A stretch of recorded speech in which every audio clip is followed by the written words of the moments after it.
எல்லாருடைய வாழ்க்கையிலையும் ஒவ்வொரு தேவைகளும் ஒவ்வொரு கஷ்டங்களும் ஏதோ ஒரு எதிர்பாராத ஒரு குழப்பத்தோடு தான் நம்ம எல்லாருமே வாழ்ந்துட்டு இருப்போம். நம்மளுக்கு இப்போ ஏதாச்சும் ஒரு தேவை இருந்தால் இது எப்படி தான் நிறைவேறுமோ அப்படின்னு சொல்லிட்டு நிறைய விஷயத்துல நான் வந்து சோர்ந்து போயிருக்கேன். இதெல்லாம் நடக்கவே நடக்காது அப்படின்னு சொல்லிட்டு நான் எவ்வளோ விஷயத்துல மனம் கொஞ்சம் சோர்ந்து போயிருக்கேன்.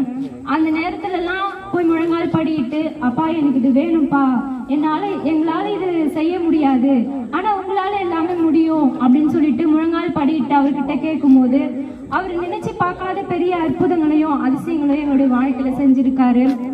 இப்போ காலேஜ் படிக்கும் போது கூட ஒவ்வொரு வாட்டியும் ஃபீஸ் கட்டும் போது அந்த 6 மந்த் முடிஞ்சு அந்த மந்த் நெருங்கும் போது எப்படி கட்டுவோமோ அப்படின்னு நினச்சி எவ்வளோ சூழ்நிலையில நாங்கள் நினச்சிருக்கோம்.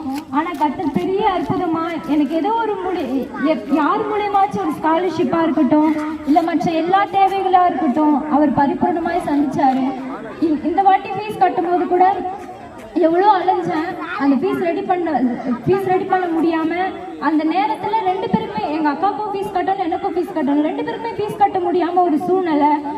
எனக்கு என்ன பண்ணுறது, யாருக்கிட்ட கேட்குறதுனே தெரியல.